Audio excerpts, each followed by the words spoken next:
आता आपल्या आवडत्या मालिकेचे संपूर्ण भाग मालिका प्रसारित झाल्यानंतर लगेचच पाहू शकता पूर्णपणे मोफत फक्त सन नेक्स्ट वर.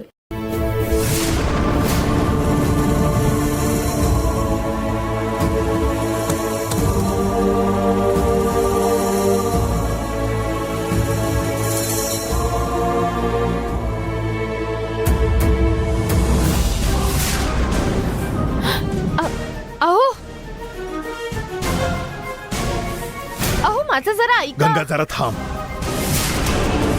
हे बघ भैरवी, अरुणने माधवीला घराबाहेर काढायला सांगितलंय. मी ऐकलं नाही म्हणून तो रागाने आता घर सोडून जातोय. तू काही करून त्याला थांबव. विचार करू नकोस भैरवी. अरुण गंगाच्या शब्दापुढे जाणार नाही. त्यामुळे तू काही करून त्याला जाऊ देऊ नकोस. ठीक आहे, तुमच्या मुलाला मी लगेच थांबवते, पण तुम्हाला ते कालचक्र आत्ताच द्यावं लागेल. द्याल का?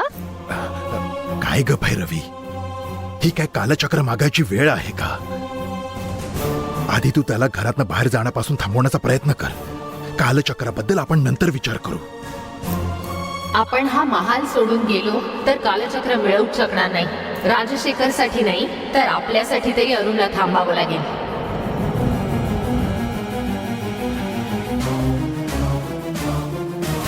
गंगा, तू येतेस की नाही? हो, आले लगेच. जा भैरवी, जा जा जा, लवकर जा.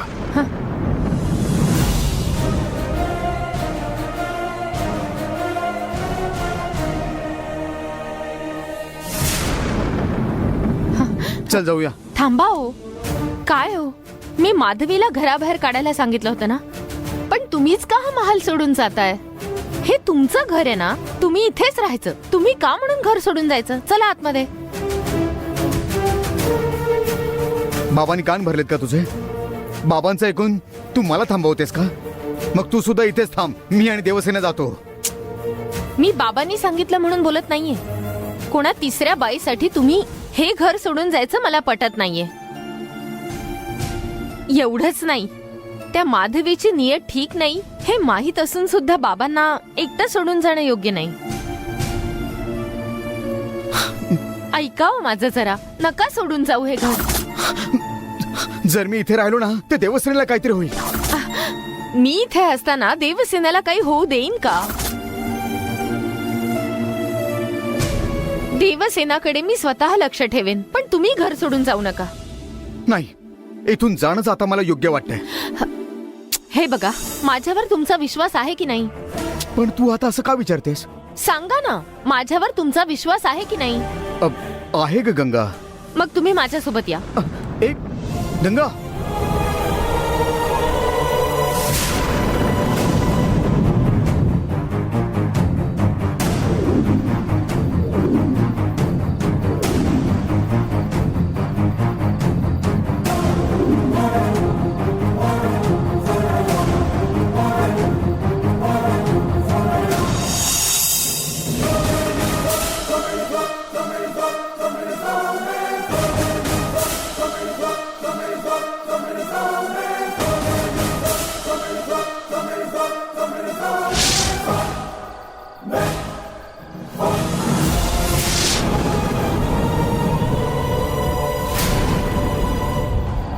इतकी वर्ष पूजा केलेल्या या वारुळाची शपथ घेऊन सांगते, देवसेनाला काहीही होणार नाही ह्याची काळजी मी घेईन.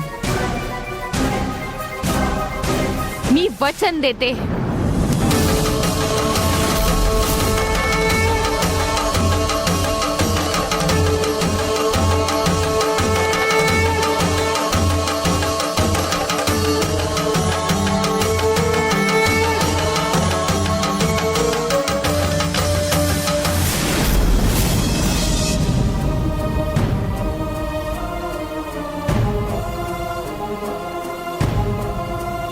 मी वचन दिल्यावर पण माझ्यावर विश्वास नाहीये. मी तुझ्यावर विश्वास ठेवण्यासाठी शपथ वगैरे घेण्याची गरज नाहीये. पण बाबांना ती मांत्रिक बाई महत्वाची आहे म्हणून तिला घरात थांबवलंय त्यांनी. तू एकटी काय काय करणार आहेस मला सांग. माधवी मोठी मांत्रिक असू शकते, पण मी कोण आहे हे माहितीये का?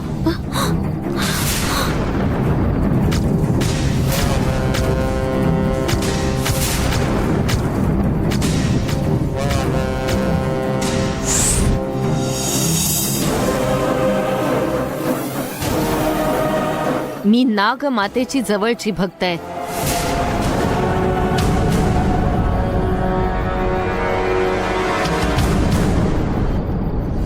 कितीही समस्या आली तरी नागमाता सदैव माझ्या पाठीशी राहील. तुम्ही जास्त विचार करू नका, शांतपणे आतमध्ये चला. तुमच्या गंगासाठी तरी आता आतमध्ये चला.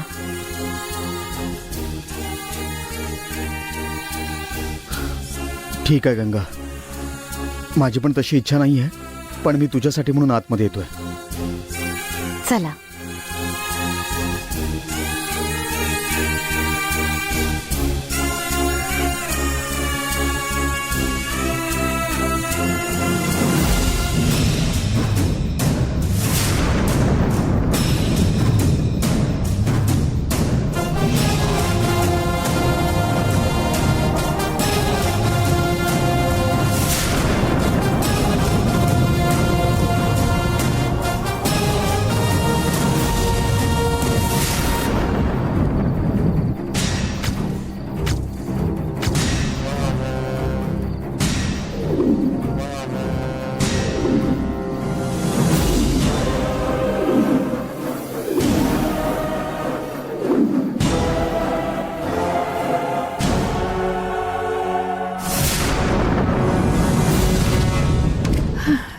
कुठून आली ही माधवी?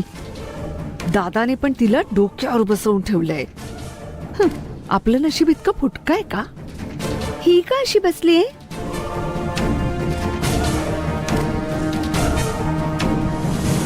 काय ग देवी, तुला बरं वाटत नाहीये का?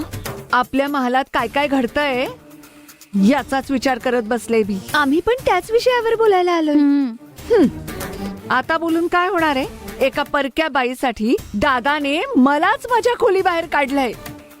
तो स्वतःच एवढा बदललाय ना, आता त्याला जाऊन कोण विचारणार आहे?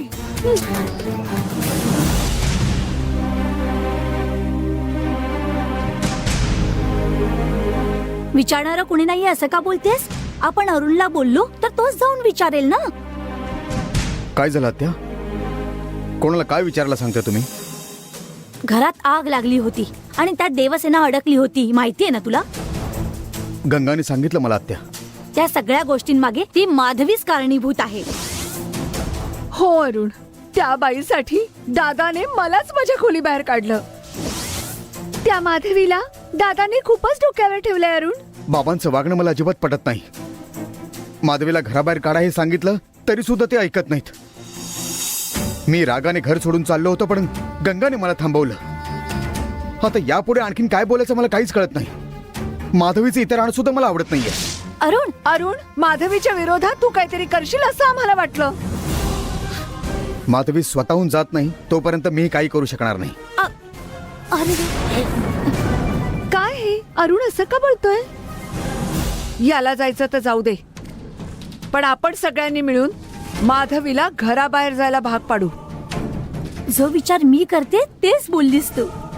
तिचं इथे राहणं कुणाला सुद्धा आवडत नाहीये, म्हणजे तिला असंच सोडून चालणार नाही. काहीही करून त्या माधवीला या घराबाहेर काढलंच पाहिजे. काय करायचं सांग मंजू, आपण करू. काय करायचं ते आपण नंतर ठरवू, कळलं? त्याआधी आपल्यातले जे मिसअंडरस्टँडिंग आहेत ते संपवून त्या माधवीला या घरातून बाहेर काढण्यासाठी एकत्र मिळून आपल्याला प्लॅन करायला हवा.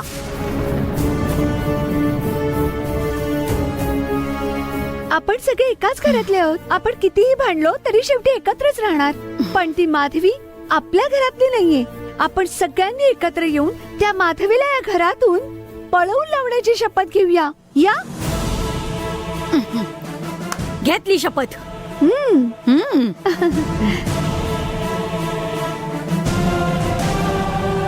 घेतली मी शपथ. त्या माधवीचा खेळ आजपासून संपला.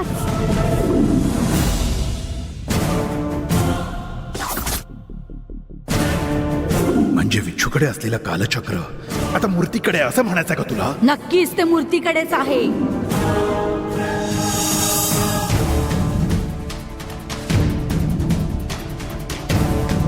हा आमचा पारंपरिक दागिना आहे. हा ठेवून थोडे पैसे मिळाले असते तर अरे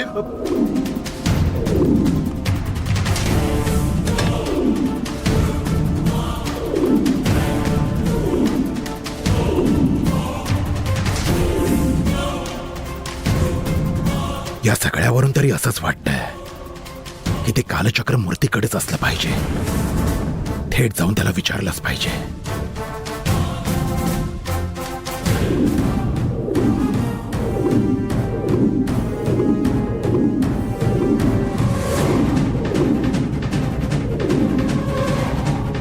मूर्ती, हे मूर्ती, मूर्ती. काय झालं भाऊजी?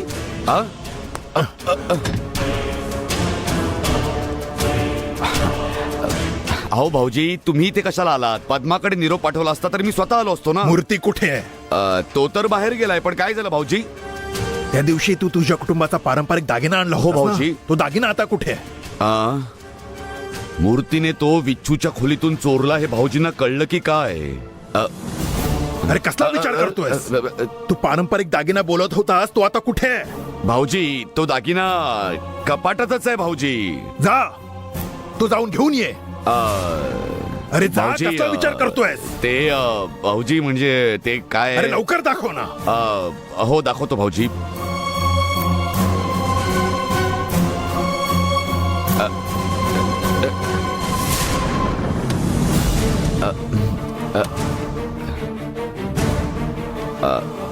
भाऊजी, लॉक आहे भाऊजी कपाट. मूर्ती हे बंद करून गेलाय वाटतं. चावी त्याच्याकडे आहे. तू चावी शोधतोयस का मी हे तोडायला सांगू? नको भाऊजी, इथेच कुठेतरी ठेवली असेल. मी शोधतो. लवकर शोध.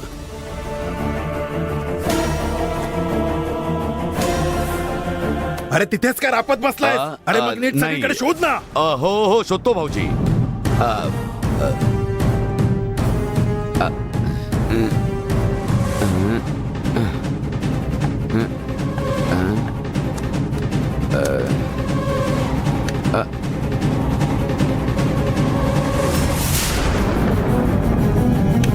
हा भाऊजी, चावी सापडली.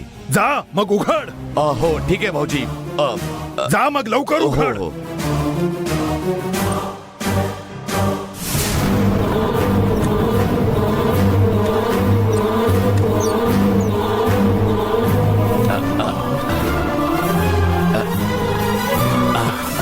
दे इकडे दे, लवकर दे.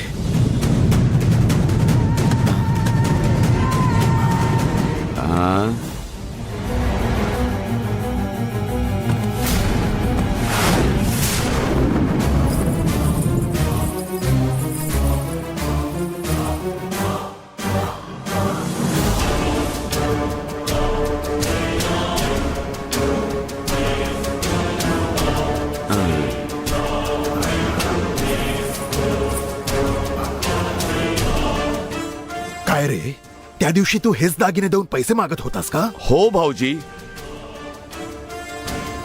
हेच दागिने घेऊन मी पैसे मागितले होते तुमच्याकडे. तुम्ही नंतर देतो असं म्हणालात.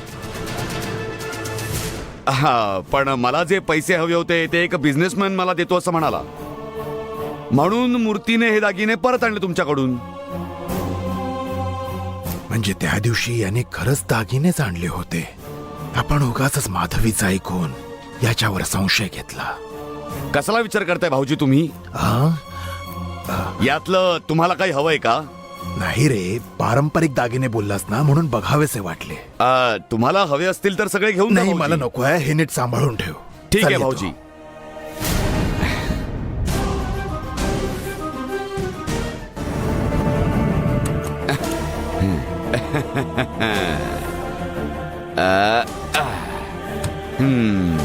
भाऊजी, जेव्हा मूर्तीने विच्छूच्या खोलीतून उचलून आणलं असं मला सांगितलं होतं ना, तेव्हाच मला कळलं होतं तुम्ही ते शोधत इथे याल.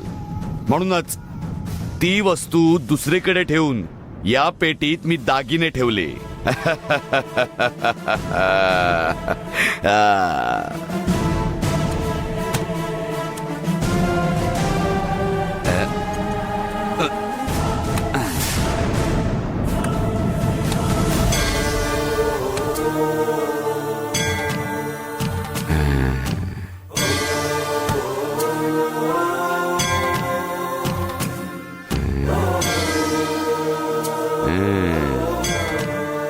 भाऊजी हे स्वतः शोधत आले म्हणजे याची किंमत खूप जास्त आहे वाटतं हं? हम्म.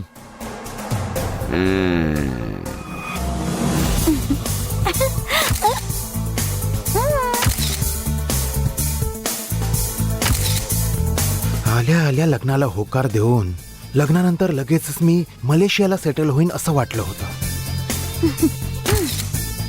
माझ्याविषयी आणखी जाणून घ्यायचं बोलते आणि आता जाणून घ्यायचं सोडून स्वतः सेल्फी काढत बसली आहे.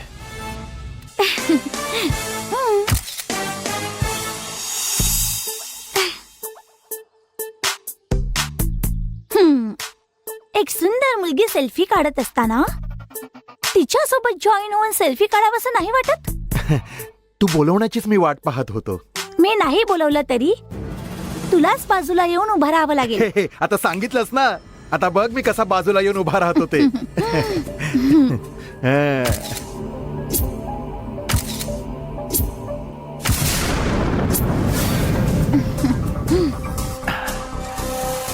पाहिलंस, आपली जोडी एखाद्या हिरो हिरोईन पेक्षा कमी नाहीये. मी हिरोईन नाहीये रे, पण तू हिरो आहेस, रिअल हिरो. खरं बोलतेस का? अरे म्हणजे काय, हं. त्या दिवशी देवसेनेला वाचवण्यासाठी मी खोलीत जात होते, हं. पण तेव्हा आगीत जाऊन मला काही होऊ नये म्हणून तू स्वतः त्या आगीत शिरून देवसेनाला वाचवलंस. ते तुझं धाडस बघून मी खरंच खूप इम्प्रेस झाले. पण तू कसं काय रे इतका बिनधास्त होऊन आगीमध्ये शिरलास? काय ना की धाडस माझ्या रक्तातच आहे. पण मला एक संशय आहे, त्या आगीचे चटके तुला लागलेच नाही, तुला थोडं सुद्धा भाजलं नाही, ते कसं काय रे? आता अजून ते मलाच धड कळलेलं नाहीये, तर मग मी ते तुला कसं काय सांगू? अरे सांग ना, तुला काहीच नव्हता, तू सुखरूप बाहेर कसा आलास? ते काय ना, स्पायडरमॅन सुपरमॅन सारखं मी फायरमॅन आहे म्हणून मला काहीही झालं नाही. खरंच सांगेल असं वाटलं होतं, पण हा खोटच बोलतोय. याला सोडायचं नाही, कालचक्राबद्दल स्वतःच्या तोंडाने बोलला पाहिजे. ते सगळं ठीक आहे, तुझ्यासोबत हे कसं घडलं हे मी एवढ्या उत्साहाने विचारलं, पण माझ्याकडे काय टॅलेंट आहे हे नाही विचारणार का? आता तू विषय काढलाच आहेस तर मला सांग की तुझ्यात कसलं कसलं टॅलेंट आहे. मला तुझ्याबद्दल सगळं काही जाणून घ्यायचंय. मी छान छान गाणी गाते आणि मला भरतकाम सुद्धा येतं. हो. आणि मला जुन्या अशा काही गोष्टी सापडल्या ना, म्हणजे अँटिक पीसेस सापडले, तर मी ते गोळा करून एकत्र करून संग्रह करून ठेवते. हो, काय सांगतेस? काय चांगले छंद आहेत ग तुझे. तुझ्याकडे बघून तुला पण असला छंद असावा असं वाटतंय मला. खरंच सांग ना. हो, तुला कसं काय माहित? तुझा चेहरा बघूनच वाटतंय रे. अगदी बरोबर ओळखलंस. अरे वा, आपल्या दोघांचे छंद सारखेच आहेत. आपल्या आवडीनिवडी किती जुळतात नाही. मला पण जुन्या गोष्टी गोळा करायला आवडतात. इनफॅक्ट मी इथे राहायला तयार झाले, तुला भेटायला तयार झाले, कारण तुम्ही संस्कृती जपणाऱ्या कुटुंबासोबत राहता. तुम्ही महालात राहता असं कळलं म्हणूनच. माहितीये का? हो, असं होय. होय ना. मी जर कुठेही गेले तरी मला काही ना काही पुरातन गोष्टी मिळतातच. हं. पण या पारंपरिक महालात मला अशी कोणतीच गोष्ट पाहायला नाही मिळाली.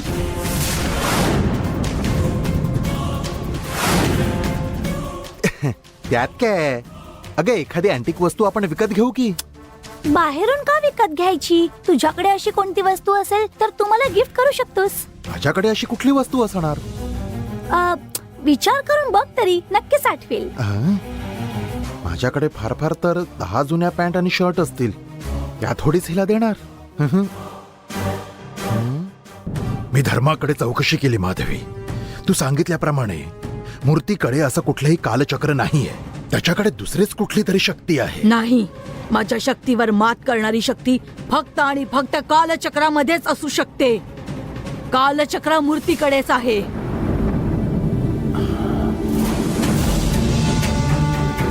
माझ्याकडे तर असं काहीच नाहीये.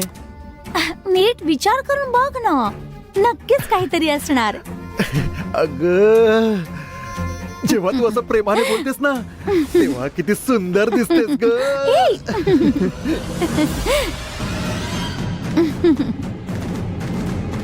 कालचक्र याच्याकडेच आहे हे मी तुम्हाला आत्ताच दाखवते.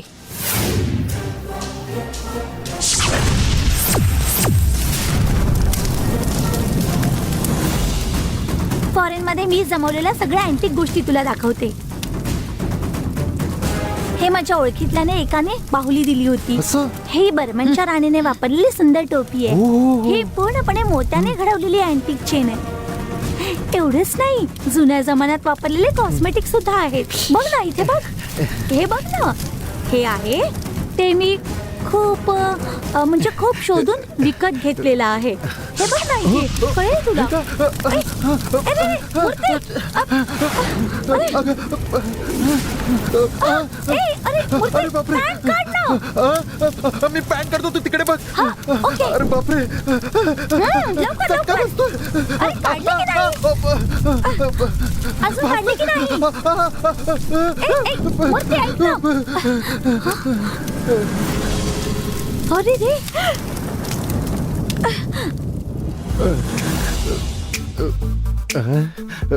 ठीक आहे, आता बाहेर ये मूर्ती. आज जा आणि कपडे घाल. नाही संध्या, मला लाज वाटते.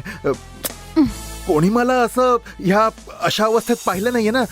तू आज जाऊन कपडे घेऊन येतेस का? मग मी बाहेर येतो. हा,